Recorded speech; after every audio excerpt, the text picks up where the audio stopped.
Assalamualaikum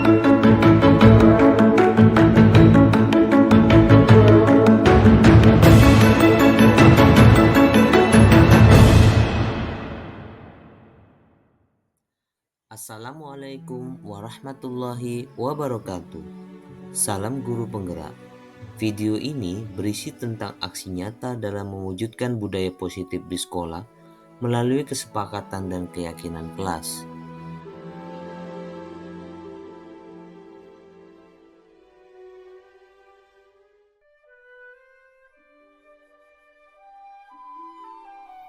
Adapun konsep inti budaya positif yaitu paradigma perubahan belajar, disiplin positif, nilai-nilai kebajikan, kebutuhan dasar manusia, motivasi perilaku manusia, posisi kontrol guru, keyakinan kelas, dan segitiga restitusi.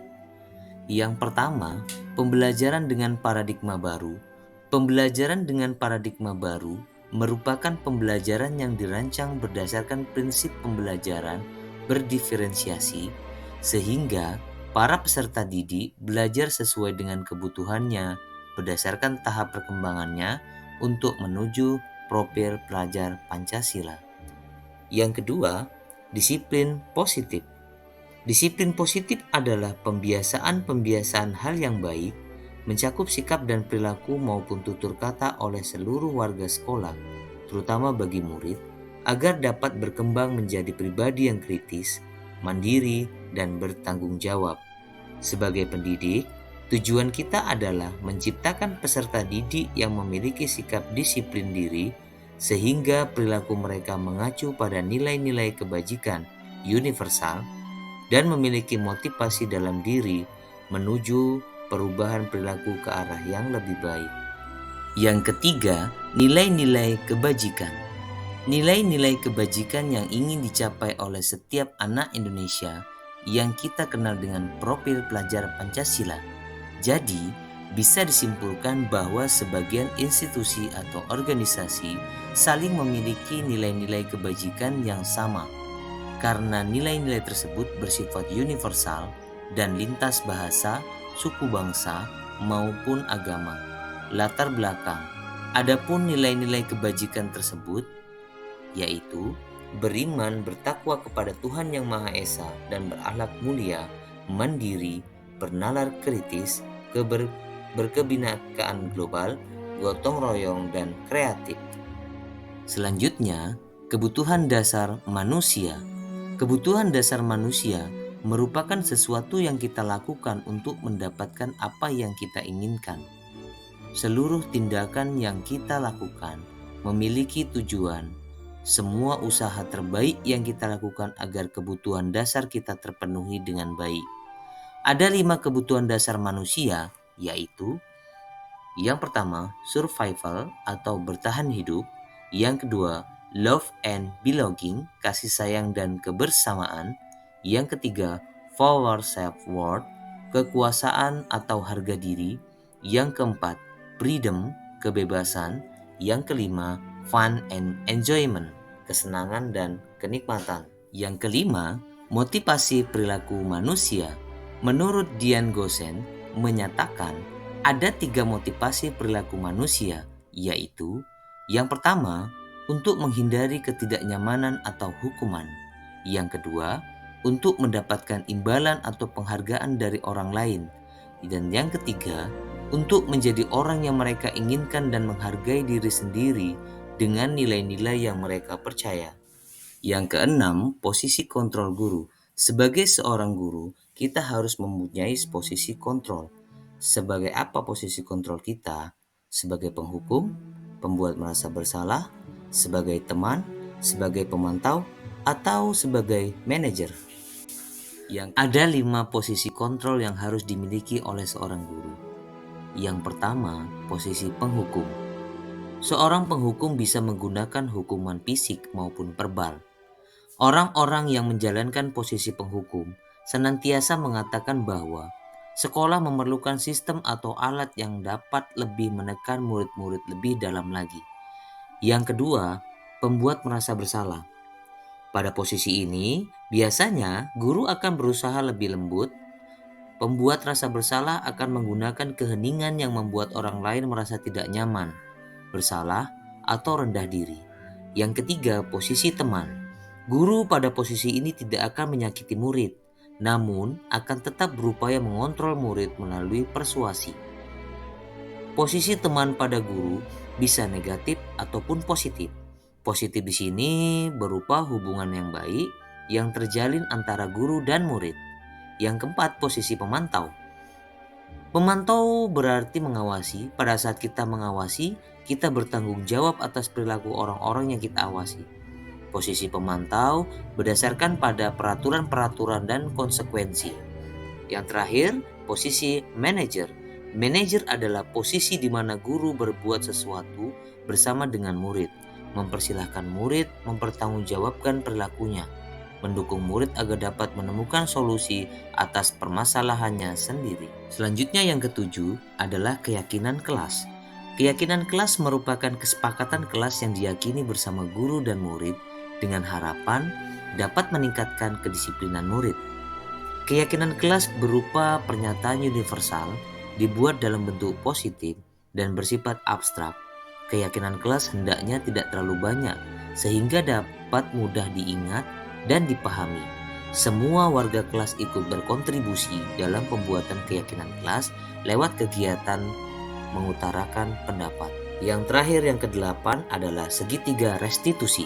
Segitiga restitusi adalah suatu proses dialog yang dijalankan guru atau orang tua agar dapat menghasilkan murid yang mandiri dan bertanggung jawab. Segitiga restitusi membantu murid memiliki tujuan, disiplin positif, dan memperbaiki dirinya setelah berbuat salah. Restitusi bukan untuk menebus kesalahan, namun untuk belajar dari kesalahan. Adapun terdapat 3 poin dalam segitiga restitusi, yaitu menstabilkan identitas, validasi tindakan yang salah, dan menanyakan keyakinan.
Tujuan pendidikan menurut Ki Hajar Dewantara adalah menuntun segala kodrat yang ada pada anak-anak agar mereka dapat mencapai keselamatan dan kebahagiaan yang setinggi-tingginya, baik sebagai manusia maupun sebagai anggota masyarakat. Anak diberi kesempatan untuk mengembangkan minat, bakat, dan potensinya sebagai individu yang unik. Sementara itu, guru harus memberikan tuntunan dan pedoman agar anak tidak kehilangan arah dan dapat menemukan kemerdekaan dalam belajar. Budaya positif di sekolah sangatlah penting untuk dikembangkan. Hal ini dikarenakan sekolah merupakan bagian dari Tripusat Pendidikan, tempat tumbuh dan berkembangnya karakter siswa. Salah satu langkah membentuk lingkungan kelas yang mendukung terciptanya budaya positif, yaitu dengan menyusun kesepakatan kelas, sehingga siswa memiliki keyakinan dan kesadaran akan penerapan disiplin berdasarkan motivasi internal, sehingga memiliki karakter yang kuat, sesuai dengan profil pelajar Pancasila dan tujuan pendidikan yang diharapkan. Tujuan dari aksi nyata ini adalah mewujudkan budaya positif di sekolah yang mendukung suasana belajar yang aman, nyaman, dan menyenangkan melalui kesepakatan dan keyakinan kelas. Kemudian, mewujudkan siswa yang memiliki karakter positif sesuai dengan profil pelajar Pancasila. Tolak ukur dalam aksi nyata ini diantaranya, yang pertama, terbentuknya kesepakatan dan keyakinan kelas yang dibuat oleh siswa bersama wali kelas atau guru. Yang kedua, siswa menerapkan kesepakatan dan keyakinan kelas secara konsisten. Yang ketiga, menguatnya karakter positif dalam diri siswa, seperti religius, disiplin, tanggung jawab, peduli, mandiri, gotong royong, kreatif, dan bernalar kritis. Lini masa tindakan yang akan dilakukan diantaranya mengajukan gagasan kepada kepala sekolah, membuat kesepakatan dan keyakinan kelas, sosialisasi budaya positif pada rekan sejawat di sekolah, menumbuhkan dan membiasakan penerapan kesepakatan dan keyakinan kelas, melakukan evaluasi dan refleksi. Untuk kelancaran tindakan aksi nyata, dibutuhkan dukungan dari berbagai pihak, diantaranya kepala sekolah, rekan-rekan guru, siswa, dan orang tua siswa.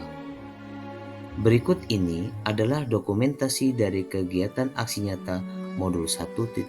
Assalamualaikum warahmatullahi wabarakatuh.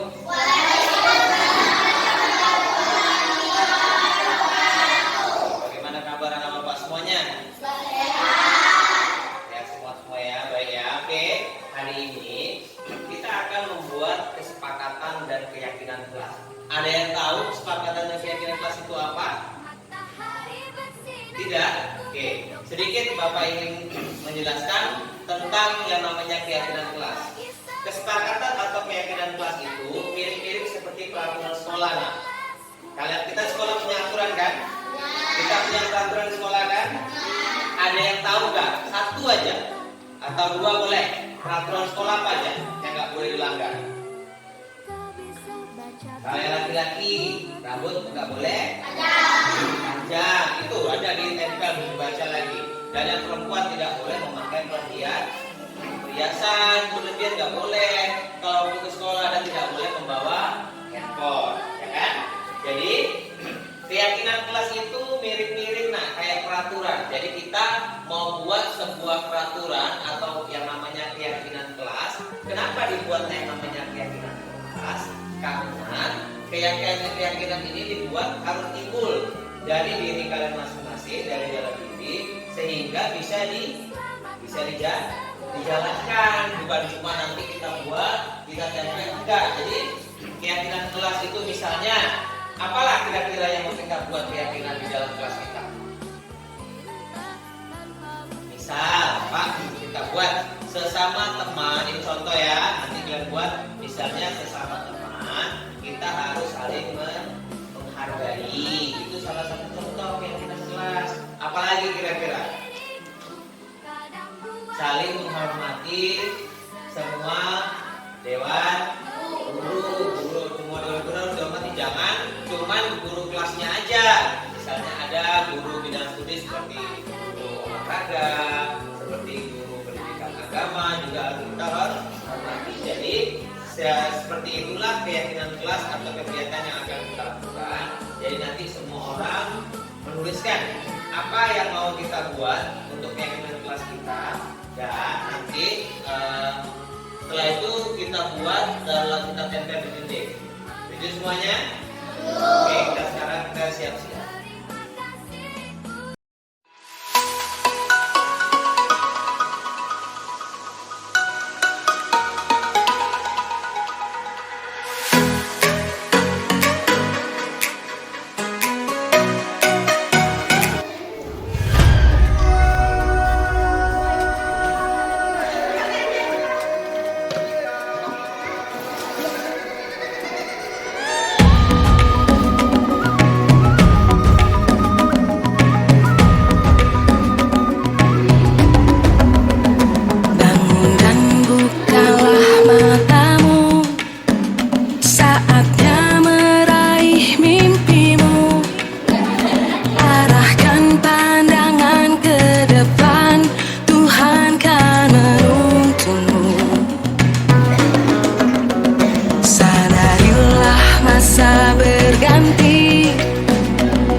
Sadarilah matamu, saatnya meraih mimpimu. Arahkan pandangan ke depan, Tuhan kan menuntunmu. Sadarilah masa berganti, tantangan kan kita hadapi. Bergandeng tangan untuk negeri,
sini saya akan menyampaikan atau menyebarkan pemahaman dan penerapan budaya positif.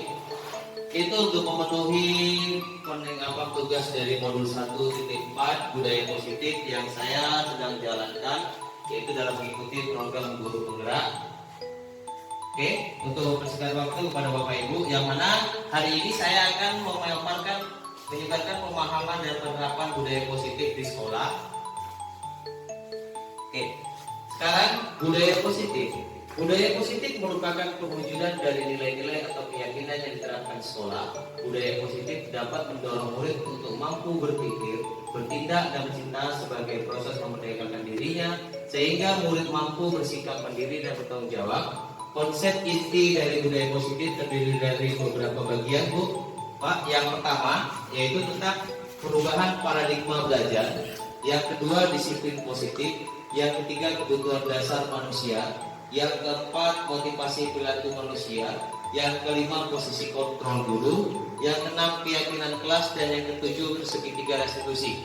Yang mana di sini saya akan kupas satu persatu dari konsep itu dari budaya positif. Jadi nanti saya harapkan dalam forum kita ini boleh Bapak dan Ibu boleh bertanya, kita sharing-sharing dan kita tukar pendapat tentang kejadian atau permasalahan yang kita hadapi di kelas kita masing-masing. Oke, next.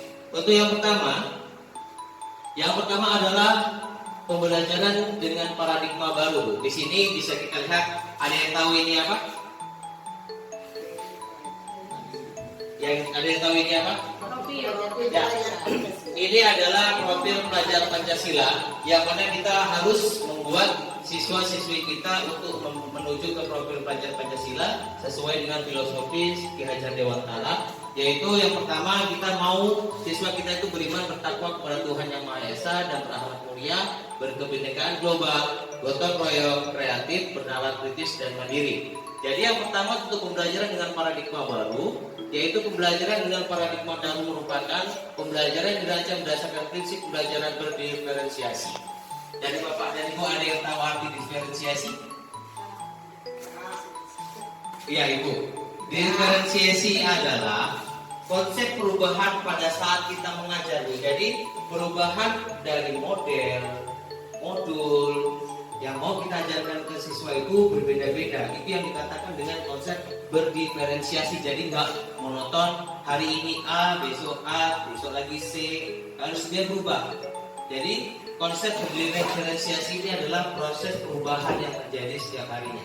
Kemudian sehingga para peserta didik belajar sesuai dengan kebutuhannya berdasarkan tahap perkembangannya untuk menuju profil pelajar Pancasila. Itu yang pertama. Next, yang kedua. Yang kedua adalah tadi dari yang 7 yang saya paparkan. Yang kedua adalah disiplin positif. Yang mana disiplin positif adalah kebiasaan hal baik, mencakup sikap dan perilaku maupun tutur kata oleh seluruh warga sekolah.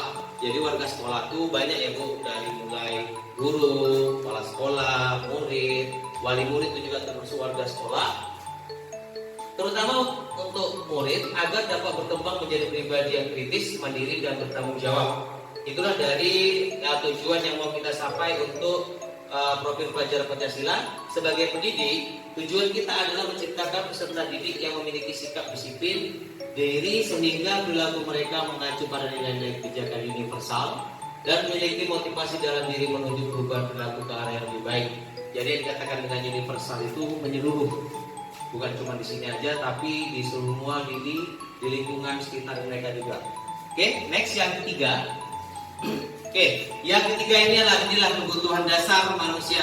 Ini kebutuhan dasar manusia.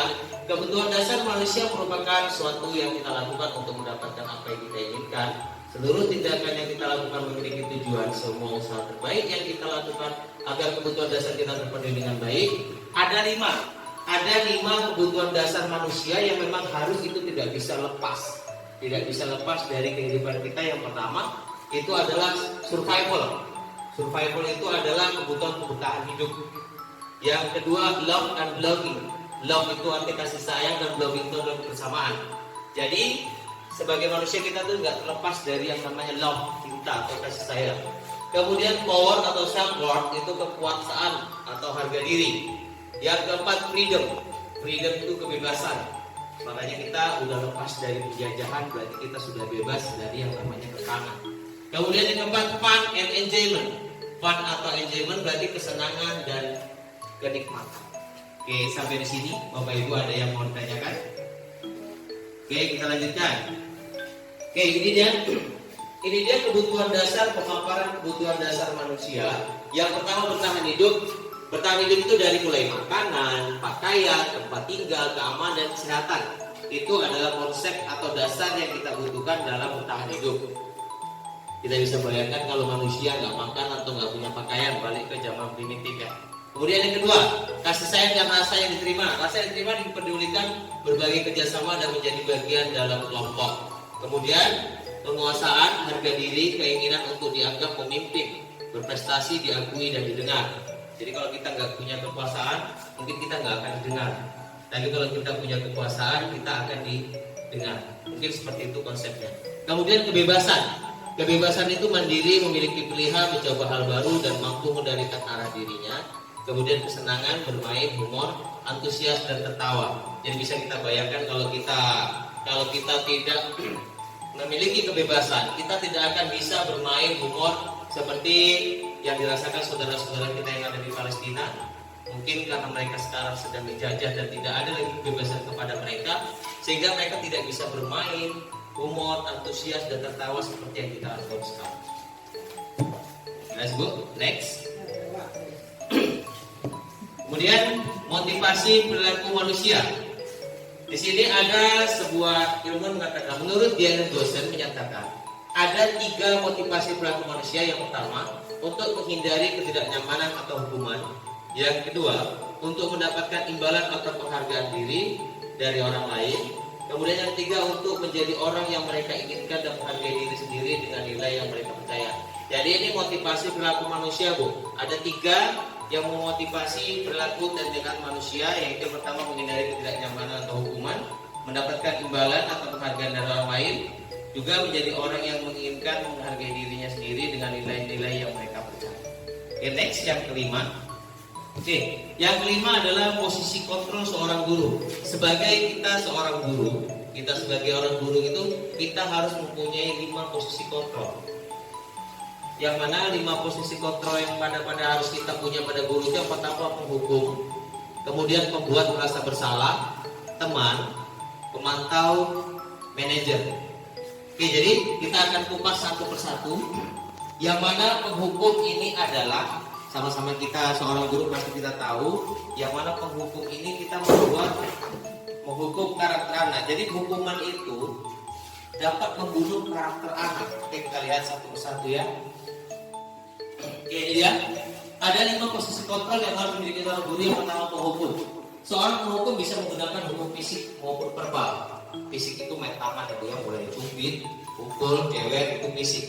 Kalau verbal itu kita mengeluarkan kata-kata yang membuat si anak atau si murid itu merasa tersakiti lah, kita bilang, membuat dia sakit hati. Jadi orang-orang yang menjalankan posisi penghukum senantiasa mengatakan bahwa sekolah memerlukan sistem atau alat yang lebih mudah menekan murid-murid lebih dalam lagi. Yang kedua, membuat merasa bersalah. Membuat merasa bersalah itulah, pada posisi ini biasanya guru akan bersuara lebih lembut. Membuat merasa bersalah akan menggunakan keinginan yang membuat orang lain merasa tidak nyaman, bersalah atau rendah diri. Bisa juga kita katakan dia itu salah, tapi kita buat atau kita keluarkan kata-kata yang bisa membuat dia itu merasa mengakui bahwa dia itu salah. Itu adalah posisi kontrol seorang guru yang kedua. Dan posisi kontrol seorang guru yang ketiga itu adalah teman. Jadi selain guru, kita juga harus bisa berpartisipasi dengan murid kita. Kita anggap murid kita itu sebagai teman, tapi dengan batasan. Jadi guru pada posisi ini tidak akan menyakiti murid, namun akan tetap berupaya mengontrol murid melalui persuasi. Posisi teman pada guru biasanya bisa negatif atau positif. Positif di sini berupa hubungan yang baik yang terjalin antara guru dan murid. Jadi seperti saya sampaikan tadi, sebagai seorang guru juga kita harus bisa memposisikan diri kita kepada murid kita itu untuk jadi temannya. Jadi dia itu merasa kita itu tidak ditakuti lah, harus segan. Kurang lebih seperti itu Bapak Ibu ya. Kemudian posisi kontrol yang keempat itu pemantau. Memantau atau memantau berarti mengawasi. Pada saat kita mengawasi, kita bertanggung jawab atas perilaku orang-orang yang kita awasi. Posisi pemantau berdasarkan pada peraturan-peraturan dan konsekuensi. Maksudnya posisi pemantau di sini adalah kita sama-sama tahu sekolah kita punya aturan, jadi kita pantau anak-anak kita. Misal pada saat upacara bendera, sekolah kita punya aturan harus pakai topi dan dasi. Tugas kita sebagai seorang guru adalah memantau siapa murid-murid kita yang tidak menggunakan atribut yang ditentukan. Itulah yang dikatakan dengan memantau. Kemudian posisi kontrol yang kelima, manajer. Manajer adalah posisi di mana guru berbuat sesuatu sesuai dengan murid, mempersilahkan murid mempertanggungjawabkan perilakunya, mendukung murid agar dapat menemukan solusi atas permasalahan sendiri. Jadi kita dituntut sebagai seorang guru itu harus memposisikan diri kita sebagai manajer, yang mana kita dapat memanajerial peserta didik kita. Jadi kalau misalnya ada suatu masalah, bukan kita yang harus menghadapi dan menghukumnya, tapi kita memberikan solusi kepadanya. Itu dia yang dikatakan dengan posisi manajer. Jadi posisi manajer itu adalah posisi yang harus dimiliki oleh setiap guru. Jadi setiap ada masalah, dia harus bisa membuat murid itu dapat mempertanggungjawabkan dan memberi solusi kepada apa yang telah diperbuatnya, serta konsekuensi apa yang akan diterima ketika ia melakukan sebuah kesalahan. Itulah fungsi dari manajer. Jelas ya Bapak Ibu? Ada pertanyaan? Gampang Bu, kita buat forum kita ini lebih asik. Jadi kalau memang ada pertanyaan, ada apa yang ditanyakan, silakan ditanyakan. Lanjut ya Bu ya. Oke, kita lanjut. Sekarang saya ada sedikit permainan tebak-tebakan. Tadi kan Ibu udah tahu, Bapak dan Ibu udah tahu tentang posisi kontrol seorang guru itu ada penghukum, pembuat merasa bersalah, teman, pemantau, dan manajer. Di sini saya ada kuis. Di sini ada posisi kontrol apakah aku. Jadi di sini deskripsinya adalah saya kecewa sekali dengan kamu. Menurut Bapak dan Ibu, ini termasuk posisi kontrol yang mana? Di antara 5 posisi kontrol yang sudah saya jelaskan tadi: penghukum, pembuat merasa bersalah, pemantau, teman, atau manajer. Ibu tahu Bu? Coba Bu, yang kedua apa Bu? Tadi ada 5, ada pemberi merasa bersalah, penghukum, pemantau, teman, dan manajer. Kira-kira Bu, ini apa Bu? Nggak apa-apa, ngomong aja.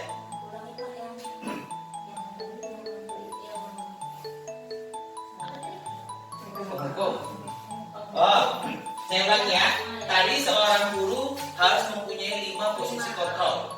Yang pertama penghukum, pembuat merasa bersalah, pemantau, teman, dan manajer. Kira-kira dalam kasus ini, tindakan kita atau posisi kontrol kita sebagai guru apa? Membuat rasa bersalah. Itu dari Bu Ayu. Ada teman-teman lain yang kira-kira punya ini penghukum, pembuat merasa bersalah, pemantau, teman, atau manajer? Ini Bu. Ini Bu. Kalau di posisi pemantau, kita itu ini, kita itu boleh bersharing kepada guru kan? Ya. Kita bertanya gitu kan. Dia sebetulnya tahu sih awalnya salah dia itu di mana, tapi untuk lebih mengetahui lagi kesalahan dia di mana, jadi dia bertanya kepada guru. Oh, saya kecewa sekali dengan kamu. Kan itu kan gurunya kan kecewa kan. Jadi kan si murid tadi kan kecewa, si guru ini, murid ini kan nggak tahu dia.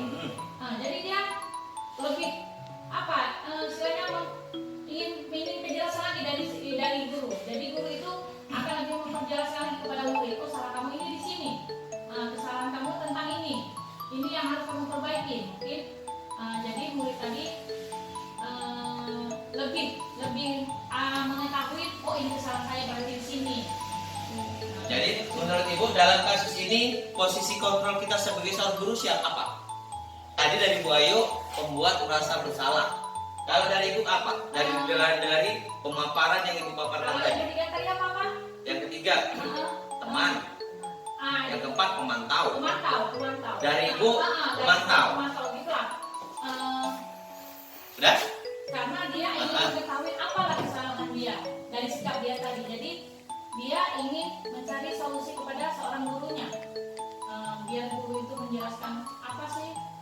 inilah kesalahan kamu, ini yang harus kamu perbaiki. Oke, terima kasih. Dari Bu Ayu membuat merasa bersalah, dari Bu Ati memantau, dari Bu yang lain dan Bapak ada? Kalau nggak ada kita buka. Siapakah jawabannya benar? Dari kasus di sini kita dituntut posisi kontrol yang mana? Posisi kontrol apakah aku? Saya kecewa sekali dengan kamu. Kita lihat jawaban siapa Bu. Nah, itu dia. Jadi pada permasalahan yang tadi, posisi kontrol yang harus dimiliki oleh seorang guru adalah membuat merasa bersalah. Itu dia. Oke, kita lanjutkan ya. Gak apa-apa. Oke, yang ini. Posisi kontrol apakah aku?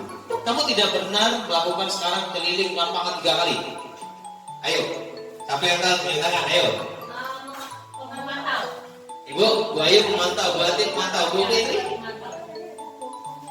penghukum. Pak Herman, di sini dia bilang kamu tidak pernah benar melakukannya. Sekarang keliling lapangan 3 kali. Kira-kira posisi kontrol kita sebagai seorang guru di sini siapa? Bu Ayu pemantau, Bu Ati pemantau, Bu Fitri penghukum, Bu Surastri, Ibu pemantau. Bapak? Bapak apa? Apa itu? Pemantau. Oke, kita buktikan. Dalam kasus ini kamu tidak pernah melakukan sekarang keliling lapangan 3 kali. Posisi kontrol kita sebagai seorang guru dalam kasus ini adalah ini deh. Ya dong, kita kan anak-anak salah langsung pulang di lapangan. Itu kan termasuk posisi kontrol penghukum. Oke, gak apa-apa Bu. Kita lanjut yang ketiga. Oke, yang ini. Posisi kontrol apakah aku? Kira-kira bagaimana kamu akan menghadapi masalah ini? Nah, ini memantau. Memantau. Ayo. Saatnya ini memantau. Merasa. Ayo Bu, ayo. Kira-kira bagaimana kamu akan membayar masalah ini? Pemantau. Memantau. Bu Ayu pemantau, Bu Ati, Memantau. Bu Fitri, Kira-kira atau bir semuanya kita bir. kayaknya ya, kayaknya. Kita buktikan ya jawabannya. Nah, dalam posisi ini kita sebagai manajer Bu, karena kan manajer tadi sudah saya bilang kan, manajer itu adalah orang yang bisa memposisikan diri. Kalau misalnya ada anak masalah itu kita kasih solusi dan dia bisa mempertanggungjawabkan apa yang telah dibuatnya. Oke, nggak apa-apa, betul semangat. Next, lanjut. Ayo lakukan bagi bapak sama ibu. Teman. Ayo, ini posisinya apa? Teman. Teman, setuju teman? Ayo lakukan ini. Oke, benar. Jadi kita memposisikan diri kita sebagai teman. Ayolah, lakukan ini untuk bapak sama ibu. Itu kan kayak kita antar teman. Oke, terakhir Bu. Kamu terlambat 5 menit, 15 menit. Apakah kamu sudah mengerti konsep yang sudah dilakukan? Ini baru. Inilah. Iya, inilah dia baru. Oke, tepuk tangan untuk kita semuanya. Jadi itu tadi adalah 5 posisi kontrol yang harus dimiliki seorang guru. Nah, kita lanjutkan dari tadi saya paparkan ada 7 inti dari sikap disiplin. Yang 6 tadi yang kelima posisi kontrol seorang guru. Karena yang 6 atau keyakinan kelas. Keyakinan kelas merupakan kesepakatan kelas yang diyakini bersama guru dan murid dengan harapan dapat meningkatkan kedisiplinan murid. Keyakinan kelas berupa pernyataan universal dibuat dalam bentuk positif dan bersifat abstrak. Keyakinan kelas hendaknya tidak terlalu banyak sehingga mudah diingat dan dipahami. Semua warga kelas ikut berkontribusi dalam pembuatan keyakinan kelas lewat kegiatan mengutarakan pendapat. Jadi keyakinan kelas ini kita buat Bu, misalnya sebelum masuk kita harus buat keyakinan kelas. Misalnya anak-anak nanti maju buat apa yang kalian mau? Pak, misalnya Bu permisi. Kalau kebetulan boleh permisi ke belakang durasi 2 menit, itu disepakati. Itu yang namanya keyakinan kelas. Tujuan dari keyakinan kelas adalah melatih murid untuk bertanggung jawab. Jadi mereka buat nih, harus begini Pak, harus buat ini, harus buat itu. Setelah kita sepakati bersama, itu dipajang di depan dan itu harus dilaksanakan. Itu yang namanya keyakinan kelas. Paham Bapak Ibu? Lanjut. Oke, yang ke-7 dan yang terakhir ini dari disiplin positif tadi adalah segitiga restitusi. Yang dikatakan dengan segitiga restitusi itu adalah kita membuat pertanyaan-pertanyaan. Restitusi atau segitiga restitusi adalah suatu proses dialog yang dijalankan guru atau orang tua agar menghasilkan murid yang mandiri dan bertanggung jawab. Itulah proses dari segitiga restitusi. Jadi Di sini yang mana segitiga restitusi itu ada 3. Yang pertama menstabilkan identitas, yang kedua validasi kebutuhan, yang ketiga menanyakan keyakinan. Oke, segitiga restitusi bantu murid memiliki tujuan disiplin positif dan memperbaiki dirinya setelah berbuat salah. Kemudian restitusi bukan untuk menebus kesalahan, namun untuk belajar dari kesalahan. Ini kita bahas satu-satu ya Bu. Yang pertama, terdapat 3 poin dalam segitiga restitusi, yaitu yang pertama menstabilkan identitas, yang kedua validasi tindakan yang salah, yang ketiga menanyakan keyakinan. Kita bahas yang pertama. Jadi Bu, segitiga restitusi tadi fungsinya itu untuk kita berpihak kepada murid. Maksudnya apa? Kalau misalnya kita ada suatu permasalahan murid misalnya, kita pakai tindakan yang pertama menstabilkan identitas. Misalnya satu contoh, ada satu murid upacara nggak bawa topi sama dasi, kita langsung nggak bisa mengejas dia sebenarnya. Kita harus menanyakan, menstabilkan identitas. Intinya pertanyaan-pertanyaan yang kita buat itu tidak malah membunuh karakternya. Yang pertama kita bisa tanya, berbuat salah itu manusiawi. Kita memotivasi dia. Jangan langsung kamu nggak pakai ini, nggak pakai itu lah. Jadi fungsinya segitiga restitusi yang pertama menstabilkan identitas. Jadi kita tanya, berbuat salah itu manusiawi kok. Tidak ada manusia yang sempurna. Bapak Ibu guru juga pernah melakukan kesalahan seperti itu. Bapak Ibu tidak tertarik untuk mencari siapa yang salah, tapi Bapak Ibu ingin mencari solusi dalam permasalahan ini. Jadi dalam kasus ini, dalam segitiga restitusi, sebenarnya kita sebagai seorang guru juga salah. Kita selalu menghukum anak kita tanpa mempertanyakan kenapa dia melakukannya, kan tidak. Kemudian kita tidak memotivasi dia gitu. Karena kan nggak pakai topi nama dasi bukan cuma dia gitu. Banyak. Jadi itu maksudnya menstabilkan identitas dari segitiga restitusi. Yang kemudian yang kedua, validasi tindakan yang salah. Jadi kita tanyakan dulu sama dia. Kamu pasti punya alasan mengapa melakukan hal itu. Jangan langsung kita menghukum, mengejas dia.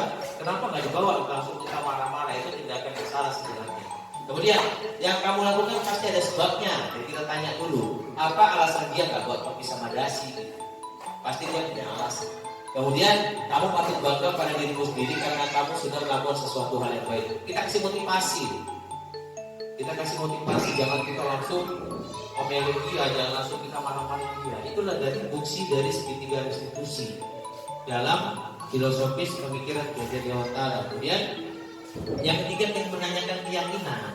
Nah, jadi tadi kan kita sudah buat keyakinan kelas, bahwasanya harus buat seperti ini, harus disiplin, bertanggung jawab. Jadi kita tanya sama dia, apa keyakinan kelas kita? Nanti kan dia ingat yang udah dibuat kelas, harus begini Bu, harus buat ini Bu, tapi nggak dijalankannya. Jadi nilai-nilai apa yang telah kita sepakati, yang udah kita buat di kelas tadi. Kemudian kesepakatan kelas mana yang kamu langgar, baru kita tanya.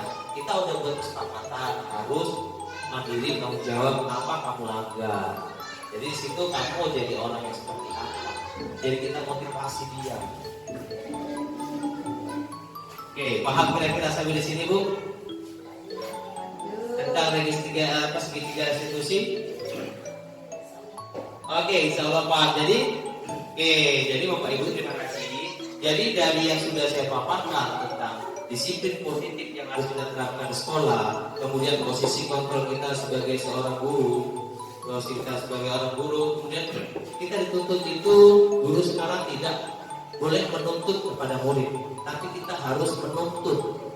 Bisa bedakan antara menuntut dan menuntut.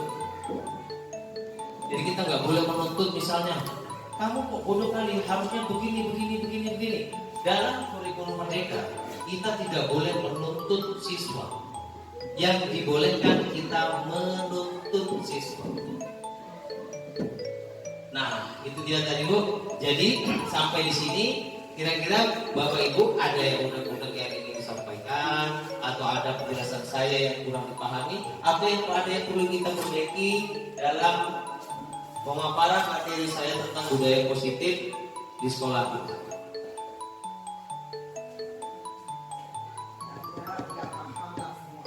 Ini saya senang nih kalau udah paham semuanya. Jadi terima kasih kepada Bapak Ibu semuanya yang telah mau dan ikut aktif dalam pemaparan materi saya mengenai budaya positif di sekolah, yang mana semoga dari pemaparan materi yang telah saya sampaikan ke dalam budaya positif di sekolah dapat kita terapkan di kelas kita masing-masing, sehingga dapat kita wujudkan murid-murid kita yang sesuai dengan filosofis Ki Hajar Dewantara tentang cita-cita pendidikan, yaitu belajar Pancasila yang memiliki kepribadian mandiri, bertanggung jawab, kreatif, bernalar, kritis. Oke ya Bu ya, terima kasih atas semua waktunya dan terima kasih atas keaktifannya dalam mengikuti forum yang saya buat ini. Saya sudahi dengan wabillahi taufiq wal hidayah. Assalamualaikum warahmatullahi wabarakatuh.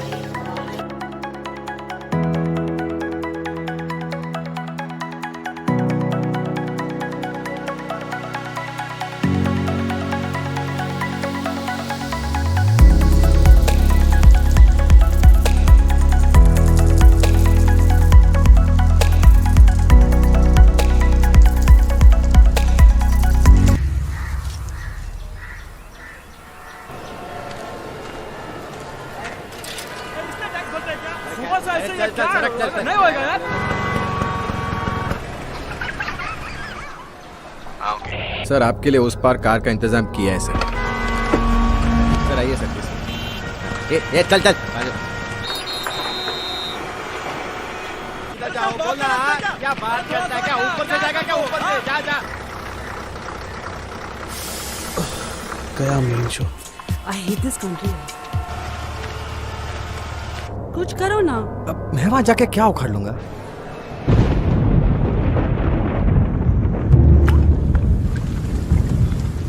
कैसी जाने बूंदे आई, जाने कैसा दर्द लाई, सामने क्या है ये तेरे, क्यों रुका है तू बता रे हो।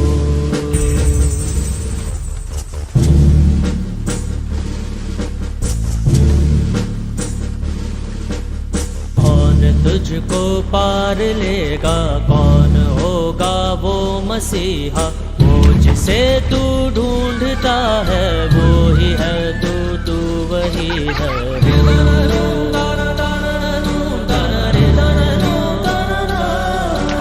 तुझ में तेरा रास्ता है, तुझ में तेरा है सहारा, तू ही तुझको पार लेगा, तू ही है तेरा किनारा।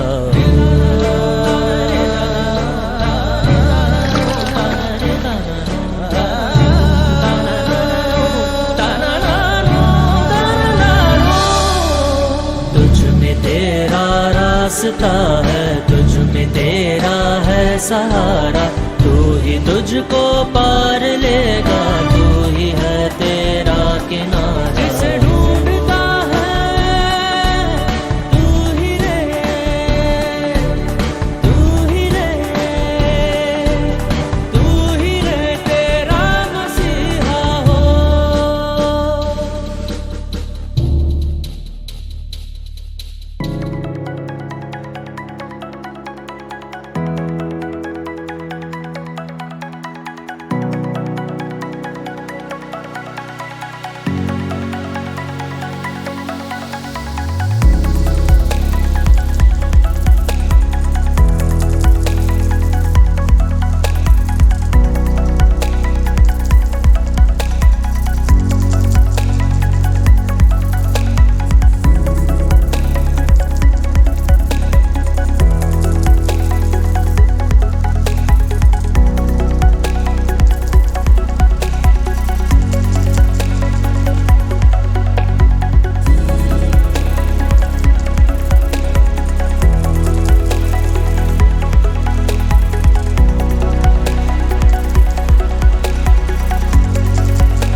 Saya Mirnawati, SPD, guru dari SD 053999 Damar Condong, Kecamatan Pematang Jaya, Kabupaten Langkat.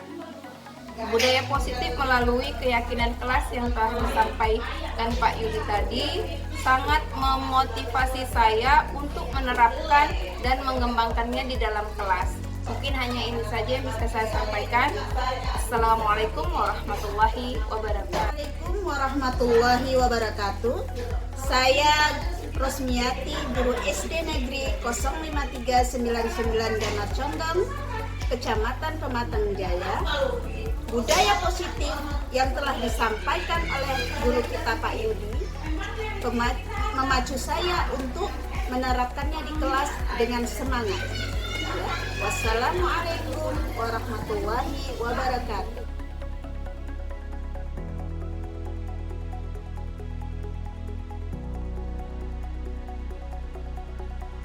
Nama saya Maisa Sakura Aulia, siswi dari SD Damar Condong. Saya merasa sangat senang dalam membuat kesepakatan dan keyakinan kelas bersama teman-teman. Terima kasih. Nama saya Randi Ramsyah, siswa dari SD Damar Condong. Saya sangat senang sekali telah mengikuti kegiatan membuat keyakinan kelas. Terima kasih. Nama saya Nura Kiki, siswi dari Damar Condong. Perasaan saya sangat senang saat membuat kesepakatan dan keyakinan kelas bersama teman-teman yang lain. Kesepakatan kelas dan keyakinan kelas harus benar-benar disepakati karena berdampak baik bagi saya dan teman-teman yang lain. Terima kasih.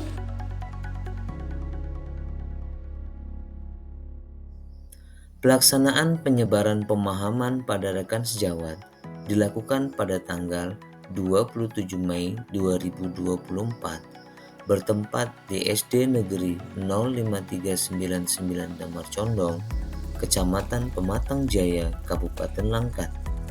Adapun terdapat 7 orang guru yang mengikuti kegiatan ini. Sedangkan dalam pembuatan keyakinan kelas bersama murid kelas 6 saya lakukan pada tanggal 24 Mei 2024. Murid-murid sangat antusias dan bersemangat serta saling berkolaborasi dalam kegiatan membuat keyakinan kelas. Perasaan saya setelah melaksanakan aksi nyata ini, saya merasa lebih bersemangat dalam melakukan perubahan ke arah yang lebih baik, terutama dalam menerapkan konsep-konsep inti dalam budaya positif di SD Negeri 053999 Damar Condong.